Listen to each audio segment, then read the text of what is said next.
Bueno, el día de hoy vamos a pasar a ver herencia y polimorfismo. Son los dos temas que nos están quedando desde la guía 4 con respecto a la herencia, lo que es la relación, es la última relación que nos faltaba. El día de ayer, en el video anterior, estuvimos viendo asociación, agregación, composición y dependencia. La herencia es la última tipo de relación que nos falta ver. Y el polimorfismo es una de las 4 bases que tiene el PO. ¿Alguien se acuerda cuáles son los otros 3 pilares? Tenemos, bueno, acá hay una indicada. Aparte de polimorfismo tenemos en el título la tercera, pero ¿se acuerdan los otros 2 pilares?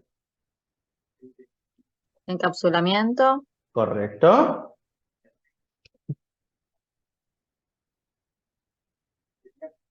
Y el último, cuando yo hago herencia, ¿qué tengo que hacer con las clases para poder hacer una herencia? Tengo que ir de lo más simple a lo más complejo. ¿De qué manera puedo hacer algo simple? ¿Qué tengo que hacer? ¿Qué proceso debo realizar? acá por Lo- el chat en sí, abstracción. correcto. Muy bien. ¿Quién fue? Marisol. Muy bien, Mari. Abstracción. Esos son los 4 pilares. Tengo que abstraer para poder ir de lo más simple a lo más complejo. Entonces, con la abstracción nos permite eso. Tenemos abstracción, tenemos encapsulamiento, herencia y polimorfismo, que son los 4 pilares de la programación orientada a objetos. En esta vamos a ver las últimas 2, que son herencia y polimorfismo. Esta relación es una relación fuerte entre 2 clases, como vimos también en composición, y aquí una va a ser una padre o madre de otra, o le podemos decir una va a ser superclase de la otra. La hija o la subclase va a heredar todas las características, atributos y métodos de la superclase. Vamos a seguir avanzando. Las propiedades comunes de cada una de las subclases van a definirse en una superclase y esas subclases van a heredar las propiedades. La relación va a estar dada por la palabra clave es un y tiene que tener sentido. ¿Qué quiere decir? Si yo digo una superclase es un tipo de subclase, tiene que tener sentido. Yo no puedo decir, por ejemplo, teniendo en cuenta el ejemplo abajo, un perro es un tipo de electrodoméstico o una heladera es un tipo de animal. No tiene sentido. Y recordemos que la programación de objetos se basa en la realidad. Por ende, tiene que verse reflejada en dicha realidad. Por eso, un perro es un tipo de animal y una heladera es un tipo de electrodoméstico, tiene sentido en el ámbito de la programación orientada a objetos. La herencia apoya el concepto de la reutilización. Constantemente vamos a estar reutilizando clases que vamos a poder hacer que hereden. ¿Qué significa? Que si creamos una clase nueva, pero existen clases que poseen parte del código que necesitamos, podemos hacer que esa clase sea la superclase de la nueva que vamos a crear. Al hacer esto, vamos a reutilizar campos y métodos de la clase existente. La manera para usar la herencia es la palabra reservada extend. Class, perro, extend, animal. Y ahí vamos a indicar atributos y métodos de la clase perro.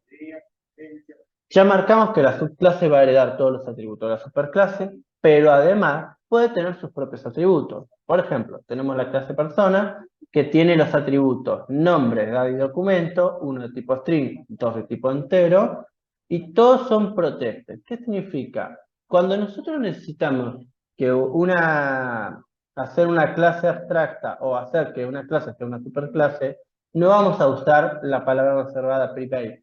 Vamos a usar la palabra reservada protect. ¿Por qué? Porque de esta manera mantenemos el encapsulamiento, es decir, ninguna clase por afuera de la clase propia va a poder ver los atributos, pero sí lo van a poder ver sus subclases. ¿Para qué? Porque de esta manera pueden acceder sin necesidad de hacer uso de los getters o los setters. Entonces, se mantiene el encapsulamiento respetando la herencia. Acá tenemos personas que tienen su atributo y después alumnos que extiende de persona y aparte de tener los 3 atributos que tiene persona, va a tener su propio atributo que es materia. Y esta sí va a ser private porque es un atributo propio de alumno, no de persona. Por ende, nadie va a poder acceder a materia salvo el propio alumno. El programa que vimos va a crear el día anterior una superclase llamada persona. Esta clase es de instancia con un nombre, una edad y un documento. Luego vamos a tener una subclase llamada alumno que recibe todos los atributos de persona y de esta forma alumno no solo va a poder ser los atributos de persona, que van a ser nombre, edad, documento, sino que también va a tener un atributo que lo diferencia de persona, que es materia. Eso es algo muy importante. Si yo tengo subclases que no tienen nada que se diferencie de la superclase, posiblemente esté razonando mal, esté llevando la lógica un poco desviada. Necesitaría replantearme y ver cómo lo puedo hacer para o que esa subclase no exista e instanciar la superclase, o darle alguna propiedad a la subclase que lo haga único. En reglas generales, la superclase eso posee conceptos muy generales y abstractos para que sean implementados en su o su subclase o sus subclases. Algo que vamos a poder observar con respecto al modificador de acceso es que no es private, sino protect, y como ya marqué, esto se debe a que private no permite acceder a los atributos de forma directa, sino que debe hacerlo a través de los getter y setter, como hemos visto cuando vimos encapsulamiento. Pero el modificador de acceso protected le permite acceder al atributo sin hacer uso de getter y setter. Otro motivo por el que usamos protected es que los atributos con el modificador de acceso en private no van a ser heredados a la subclase, pero sí los atributos que estén con el modificador de acceso en protected. Bien, acá hay un pequeño ayuda a memoria. En público va a ser visible el atributo para todos. En private solo para la propia clase. En protected va a ser para la propia clase y para una subclase fuera del mismo paquete a través de la herencia. Y en default solo para la propia clase y a una clase del mismo paquete. Hasta acá, vamos bien, se entiende, consultas, preguntas, dudas. Sí, ¿no? Excelente. Muy bien. Bárbaro. Seguimos. Herencia y constructores. Una diferencia entre los constructores y los atributos es que los constructores no se heredan. Es decir, cada clase va a mantener su propio constructor. Todos los constructores definidos en una superclase van a poder ser usados desde las subclases con la palabra clave super.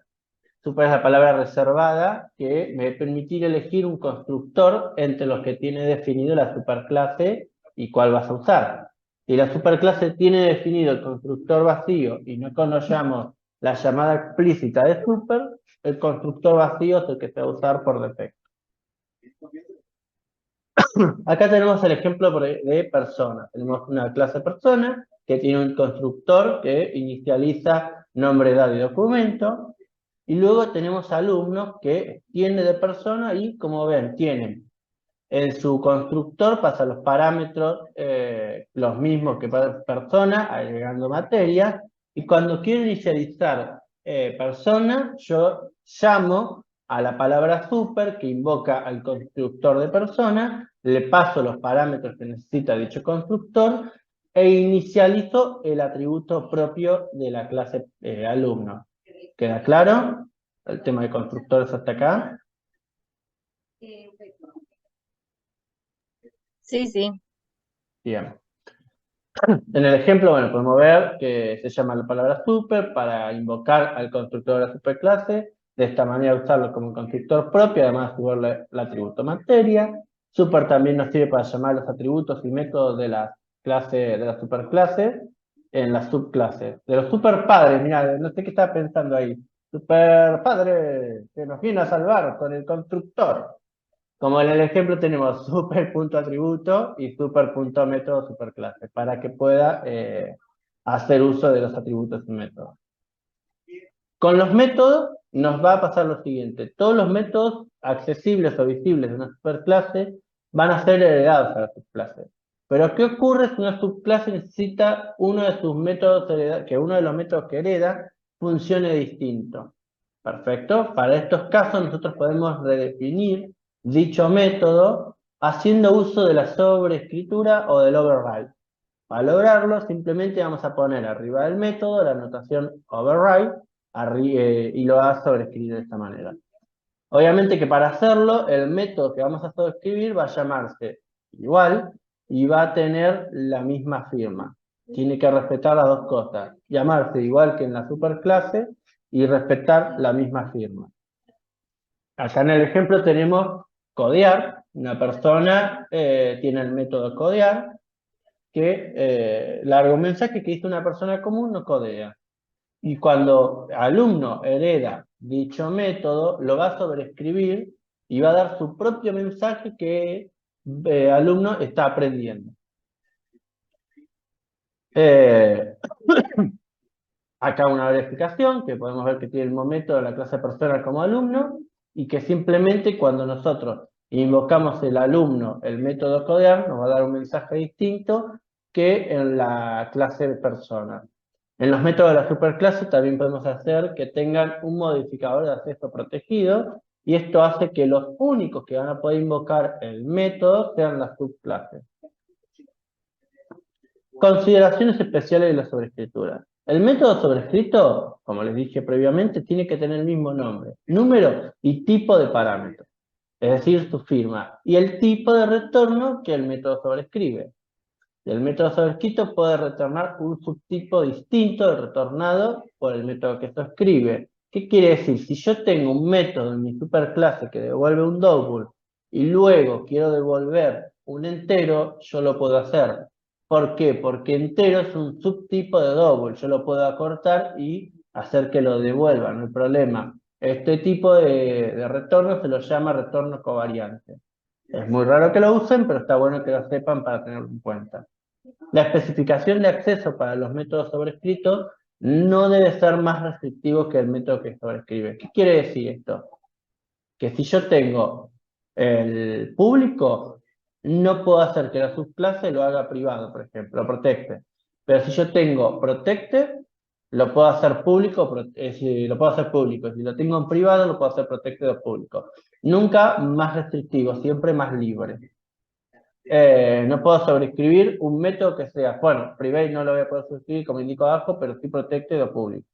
Y un método final tampoco lo puedo sobreescribir. Vamos con el siguiente. No confundir acerrín con pan rallado. Una cosa es la sobrecarga y otra cosa es la sobreescritura. ¿Alguien se acuerda lo que es la sobrecarga?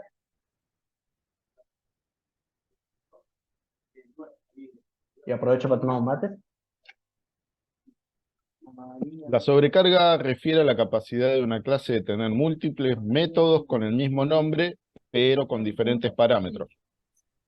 ¿Me viste la revisión técnica, Ale? Es que es lo que subrayé de la guía. Está Es lo bien, que no. estaba resaltado en la guía. Está perfecto. Yo creo que ya de lo Vos técnico que fue, pero preguntaste. sí. Vos me respondiste qué es lo que quería. Dicho en criollo, lo que dijo Ale es la capacidad de que una clase tenga varios métodos que se llamen igual, pero tengan distintos parámetros o distinto tipo de devolución, distinto tipo de retorno. Lo que dijo Ale está perfecto, así que bien ahí, Ale. Sobreescritura y sobrecarga son dos conceptos diferentes pero relacionados. La sobrecarga, como dijo Ale, se refiere a la capacidad de una clase de tener múltiples métodos con el mismo nombre pero con diferentes parámetros. Abajo en el ejemplo tenemos public int sumar, que recibe dos parámetros de tipo entero y retorna su suma. Y abajo tenemos sumar también, pero es de tipo double y recibe como parámetro dos double y devuelve su suma. Pasamos a polimorfismo. El término polimorfismo hace referencia a una palabra griega que significa muchas formas. Y en la programación orientada a objetos lo usamos para referirnos a la propiedad por la que es posible enviar un mensaje sintácticamente igual a objetos de tipo distinto. ¿Qué quiere decir? Que cada clase va a reaccionar de forma diferente ante un mismo mensaje. El único requisito es que la clase sepa responder a dicho mensaje. Porque si no, yo le voy a decir, por ejemplo, cuando veíamos recién el GPS y no tenía el mensaje mover, y no tenía el método mover, cuando yo le indico mover, GPS no sabe qué hacer. Por ende me va a decir, no, mira, no tengo un método que responda a mover, no responda a ese comportamiento. En todo caso, implementámelo para que pueda responder. Entonces, en el polimorfismo, el único requisito es que las clases que van a responder ante dicho mensaje lo tengan implementado. Esto hace referencia a la idea de tener un método definido en la superclase, que todas las subclases también lo tengan, pero con distintas funcionalidades dependiendo de la subclase que lo implementa. Vamos a pasar a la siguiente. Acá tenemos el ejemplo de figura y distintas figuras geométricas. ¿Está bien dicho, Cele? Figuras geométricas, ¿no? Sí, sí, figuras geométricas. Perfecto. Tenemos un cuadrado, un triángulo y un círculo. Todas son figuras. Fíjense que tenemos la palabra clave es una, porque tenemos cuadrado, que es una figura. Y una figura son cuadrados, triángulos y círculos. Todos tienen en su superclase calcular área y calcular perímetro, y luego el cuadrado, el triángulo y el círculo heredan dichos métodos, pero lo implementan de formas distintas, cada uno respondiendo en la forma en que va a saber hacerlo y que corresponda. El calcular área del cuadrado creo que era lado por lado, y el del perímetro era lado más lado, corríjanme. Celes, ayúdame, El tirame ahí perímetro, el sí, el cuadrado. perímetro cubre de todos los lados, o sea, depende de Bien. la figura. El del triángulo es Y más el fácil, área, ¿eh? Y el área es lado sí, por lado.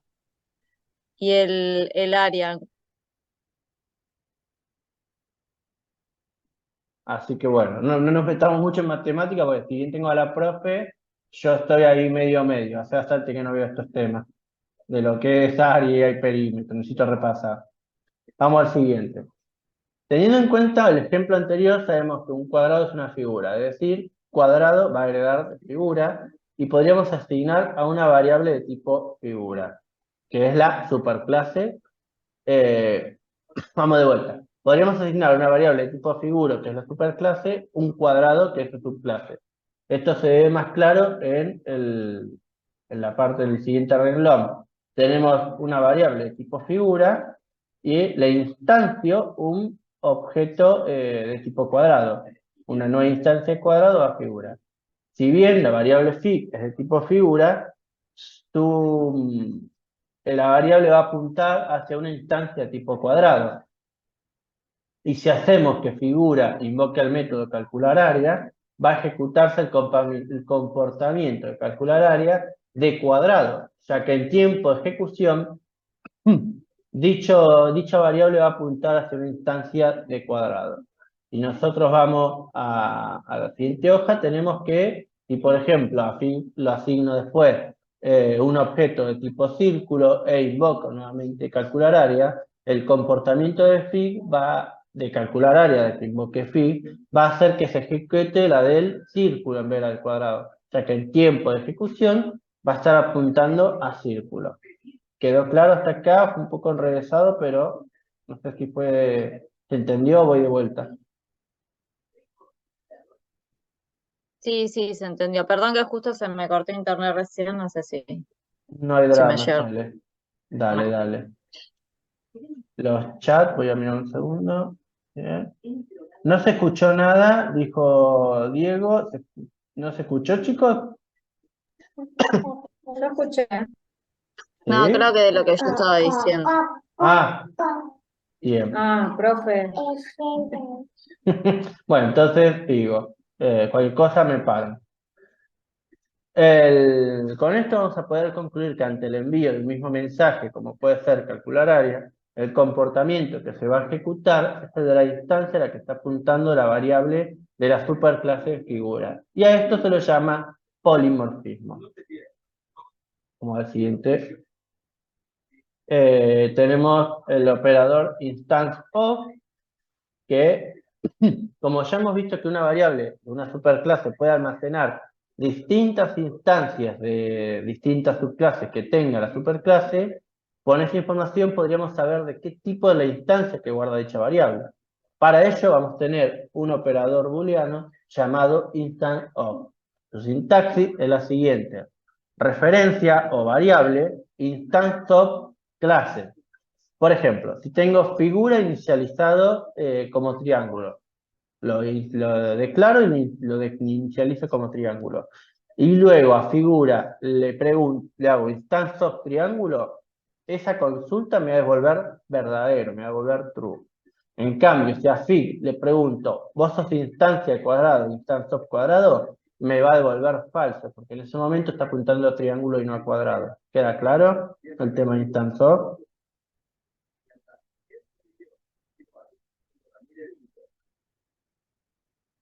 Asumimos que sí. Sí, sí, vamos. Bien, modificador de clase y métodos de clases finales. El modificador final también puede usarse como un modificador de clase. Y al marcar que una clase como final, vamos a impedir que se generen subclases a partir de esta clase. Es decir, se va a cortar la jerarquía de herencia. Puedo tener, por ejemplo, una jerarquía que sea animal, que sea mamífero, que sea felino y que sea gato. Como gato no va a tener ninguna subclase, nosotros podemos hacer que sea final, para indicar que ahí se corta la jerarquía de herencia. Los métodos finales, el modificador final va a poder utilizarse también como modificador de métodos y la herencia nos va a permitir que reutilice el código de existencia y uno de los mecanismos que usamos es crear una subclase y sobreescribir alguno de los métodos de la clase de la superclase. Cuando un método es marcado como final en una subclase, todas las subclases subsiguientes no van a poder sobreescribir dicho método. ¿Qué quiere decir? Si yo tengo en el ejemplo de recién de gato, el felino, un método que tiene el final, gato no lo va a poder sobreescribir, va a quedar como quedó en felino. La forma de declararlo es public final void método, por ejemplo. Bueno, habíamos quedado en clases abstractas en el video, en la parte anterior. Ahora vamos, perdón, habíamos quedado en polimorfismo y ahora vamos a arrancar con las clases abstractas. En Java decimos que una clase es abstracta cuando no se permiten instancias de esta clase. ¿Qué quiere decir? Cuando no vamos a poder crear objetos de dicha clase, asignarlas a variables. Hay dos razones por las que una clase puede ser abstracta. La más normal suele ser porque es una superclase, y esto se debe a que creemos que la superclase no debe poder instanciarse, ya que lo más habitual es que una instancie subclases de dicha superclase. Por ejemplo, con animal podemos hacer public abstract class animal. Otra razón por la que decidimos hacer clases abstractas en nuestra superclase es porque dicha clase posee un método abstracto. Cuando sucede esto, necesariamente debe estar marcada como abstracta.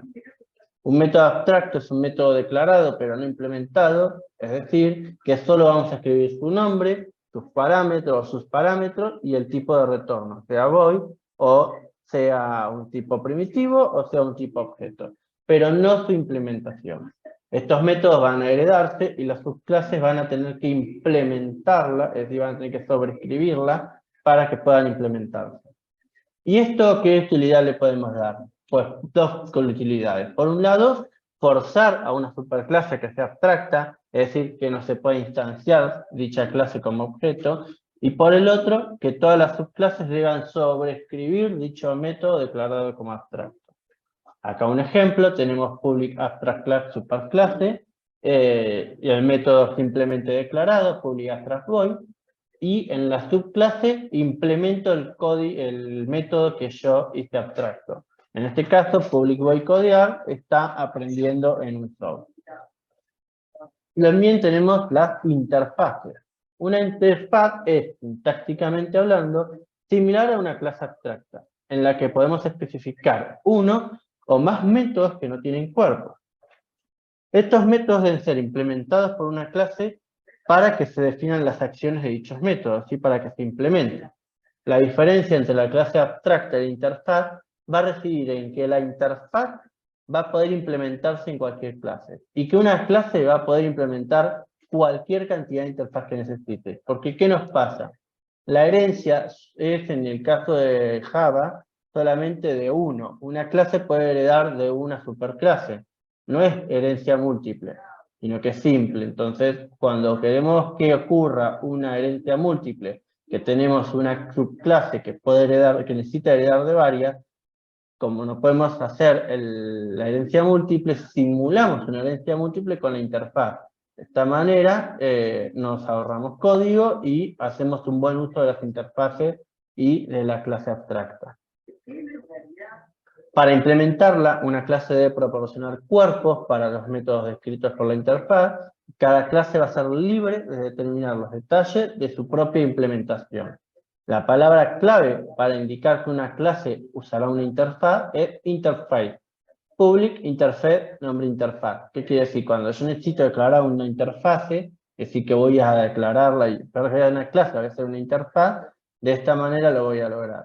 Hasta acá, ¿alguna duda, consulta, pregunta?